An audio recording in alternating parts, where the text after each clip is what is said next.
এক নতুন চাঞ্চল্যকর তথ্য। চিত্রনায়িকা বুবলির দ্বিতীয় কন্যা সন্তানের আসল বাবাকে। জনপ্রিয় অভিনেতা মাহফুজ আহমেদের সাথে শবনম বুবলির সম্পর্ক নিয়ে এবার মুখ খুললেন জনপ্রিয় নায়িকা দিঘি। এই নায়িকা দিঘির দাবি তিনি আগে থেকে জানতেন সবকিছু। বুবলি ও মাহফুজ আহমেদের কি সেই রহস্য? কেনই বা দিঘি এতদিন চুপ ছিলেন? বুবলির দ্বিতীয় কন্যা সন্তান সত্যি কি সুপারস্টার শাকিব খানের নয়? যা জানলে দর্শক বন্ধুরা নিশ্চয়ই অবাক হয়ে যাবা। ছোট্ট একটি রিকোয়েস্ট করি, চ্যানেলটিকে সাবস্ক্রাইব করে ভিডিওটি সম্পূর্ণ দেখতে থাকো। বেশ কিছুদিন ধরেই মিডিয়া পাড়ায় গুঞ্জন উঠছিল শবনম বুবলি আবারও দ্বিতীয় সন্তানের মা হয়েছেন। শেহজাদ খান বীরের পর বুবলির কুলে আলো করে এসেছে এক কন্যা সন্তান। কিন্তু নেটিজেনদের প্রশ্ন হলো, বুবলির এই কন্যা সন্তানের আসল বাবা কে? সুপারস্টার শাকিব খানের সাথে দূরত্ব তৈরি হওয়ার পর শবনম বুবলির নাম জড়াই অভিনেতা মাহফুজ আহমেদের সাথে। বিশেষ করে অভিনয়ের সময় শবনম বুবলি ও মাহফুজ আহমেদের রসায়ন নিয়ে সমালোচনা হয়েছিল।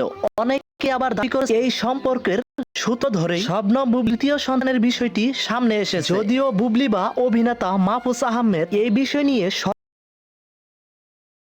এবার সব জল্পনা কল্পনার অবসান ঘটিয়ে আগুনে ঘি ঢাললেন জনপ্রিয় চিত্রনায়িকা দিঘি। একটি বেসরকারি গণমাধ্যমের সাক্ষাৎকারে দিঘি এমন কিছু ইঙ্গিত দিয়েছেন যা শুনলে আপনিও চমকে উঠবেন। এই নায়িকা দিঘিকে যখন শবনম বুবলি ও মাহফুজের সম্পর্ক নিয়ে প্রশ্ন করা হয়, তখন তিনি রহস্যময় হাসি দিয়ে বলেন, ইন্ডাস্ট্রিতে অনেক কিছুই ঘটে যা সাধারণ মানুষরা কখনোই জানে না। মাহফুজ ভাইয়ের সাথে বুবলি আপুর সম্পর্কটা কেমন ছিল তা শুটিং সেটের অনেকেই জানতেন। দিঘি আরো বলেন, আমি তো আরো আগে থেকে জানতাম যে তাদের মধ্যে বিশেষ কিছু চলছে। বুবলি আপুর দ্বিতীয় সন্তানের খবরটি যদি সত্যি হয়, তবে মাহফুজ ভাইয়ের নাম আসাটা অস্বাভাবিক কিছু নয়। শবনম বুবলিকে নিয়ে দিঘির এই মন্তব্যটি সোশ্যাল মিডিয়ায় ঝড়ের বেগে ছড়িয়ে পড়েছে। নেটিজেনরা প্রশ্ন তুলেছে, দিঘি কি তবে পরোক্ষভাবে অভিনেতা মাহফুজ আহমেদকেই বুবলির সন্তানের বাবা হিসেবে দাবি করেছেন? ঢাকায় সিনেমার এই জটিল সমীকরণ মেলানো যেন দায়। ভক্তরা অনেকেই বলছেন, বুবলির দ্বিতীয় কন্যা সন্তান কি সত্যি অভিনেতা মাহফুজ আহমেদের? মাহফুজ আহমেদের সাথে তার সম্পর্কের দাবি কি কেবলই রটনা, নাকি এর পিছনে কোনো সততা আছে? জনপ্রিয় নায়িকা দিঘির এই বিস্ফোরক মন্তব্য